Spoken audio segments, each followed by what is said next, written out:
Hello and welcome to English Lessons with Grammarman. I'm Grammarman. I'm an English teacher from Down Under. That's Australia.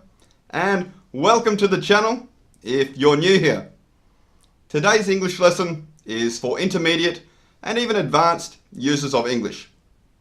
I'm going to teach you about the different ways that we use the word shall to talk about the future and compare it with will, which is part of the future simple formula. Shall, as with will, is a modal verb and can be used in different ways. Shall is important to know about as it is used when we talk about obligations, contracts, legal documents, in questions, particularly to make offers and suggestions, and it is also synonymous with will in some statements, but most of the time it is not interchangeable with will. Confused? I don't blame you. Let me break it down for you now and try to simplify things. In statements, we can use shall instead of will in our future simple formula, but only when the subject is I or we. We can't use shall with he, she, it or they in the type of sentences I will describe to you now.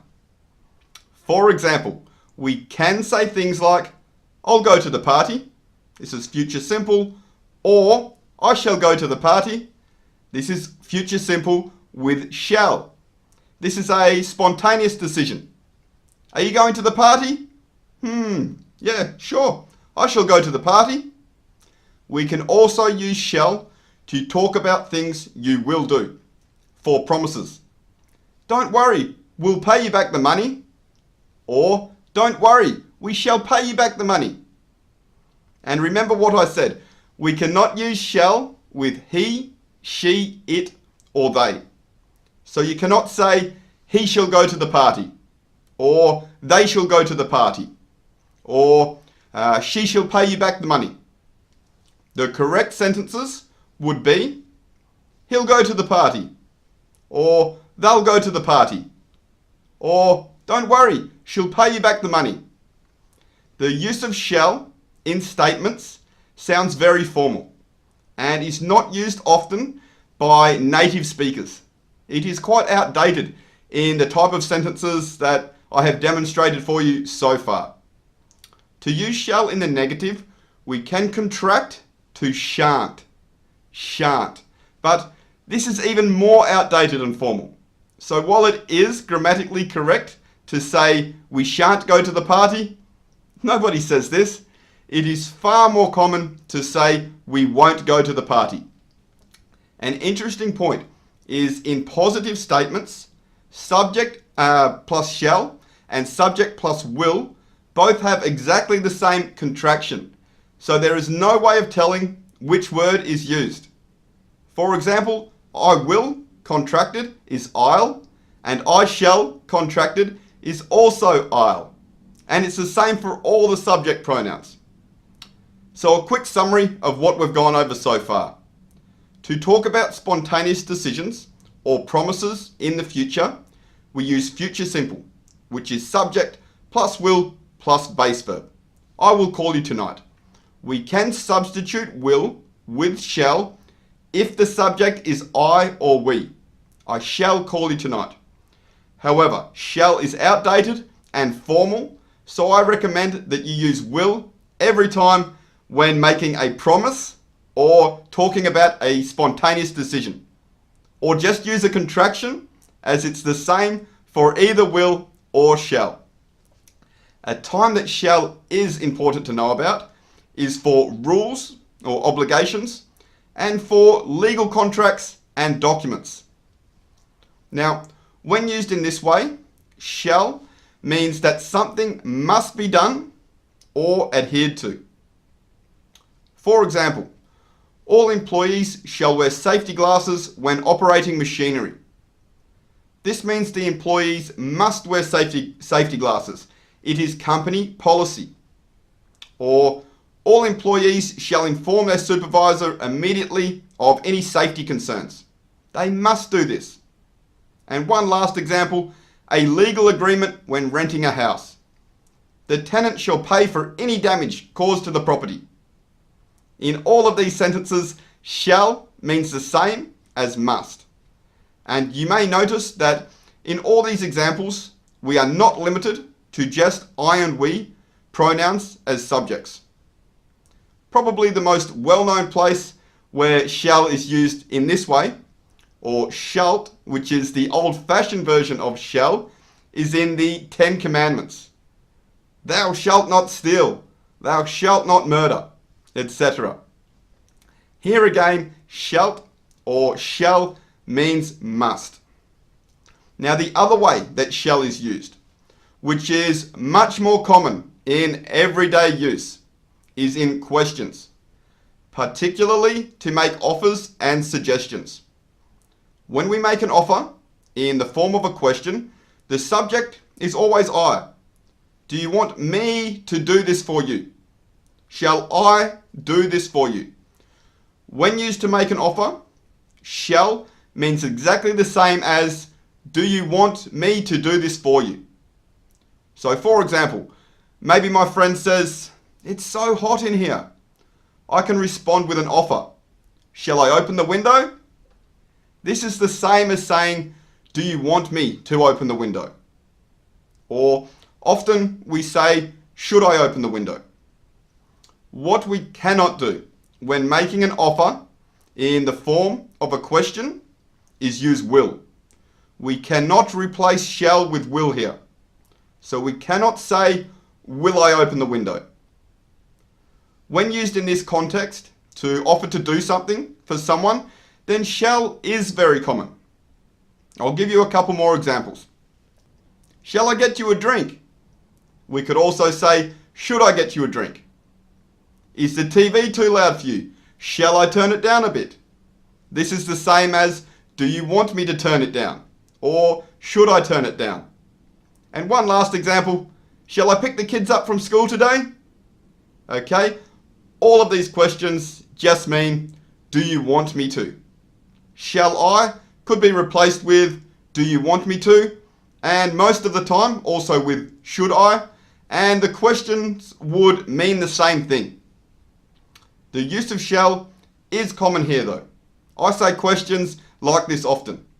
To make offers to people, shall I actually sounds better, I think, than do you want me to do something?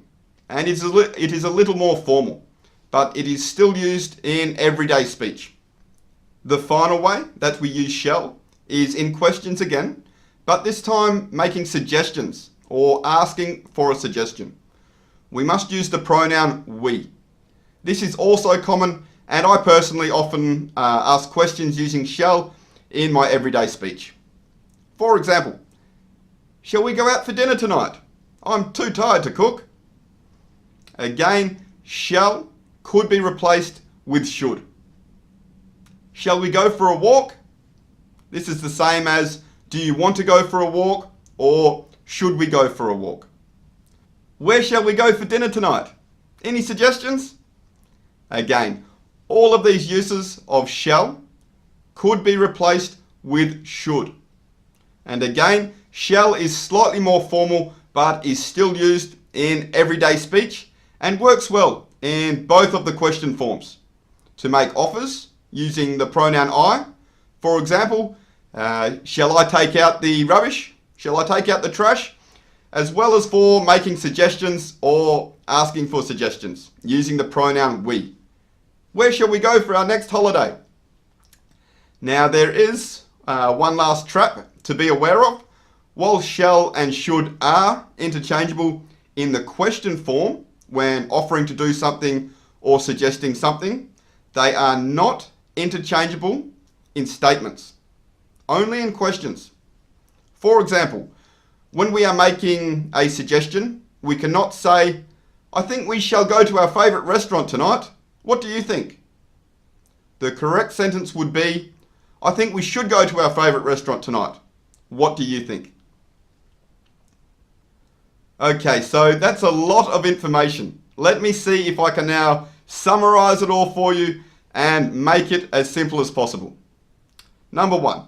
In statements, it is grammatically correct to use shall instead of will in the future simple form when talking about spontaneous decisions and promises, but only when the subject is I or we. It is not used often by native speakers in this way. It is very formal and outdated when used in this way, so I recommend you use will and not shall in future simple statements. Number 2, it is important to know about the use of shall in legal documents, contracts, and for obligations. For example, all employees shall wear safety glasses when operating machinery. Here, shall means must. You have to follow the rule or you will lose your job. If the rule is in the negative form, and because this is a formal document, it would normally be written in the long form. For examples, employees shall not smoke within 5 meters of company buildings. If, however, you see it written like this, employees shan't smoke within 5 meters of company buildings, then this is shall not contracted. And number 3, the main way that shall is used is in questions, to make offers and suggestions. You can do this again only when the subject is I or we. For example, shall we go and see a movie on the weekend? Shall I drive? In both of these examples, shall could be replaced with should. And in both cases, you are asking for the other person's opinion. I personally like to use the word shall only for questions, to make offers and suggestions. I think it sounds slightly better than should in this context, so don't be afraid to use it. I know it's a lot of information about one little word, and maybe I've scared you off and you never want to use shall again, but if you just use it to make offers and suggestions in the question form, then you will be using it correctly. Alright, so that brings us to the end of today's lesson. Quite a technical one for one little word. I apologise for that on behalf of the English language. If you have any questions, don't hesitate, just leave them in the comments section.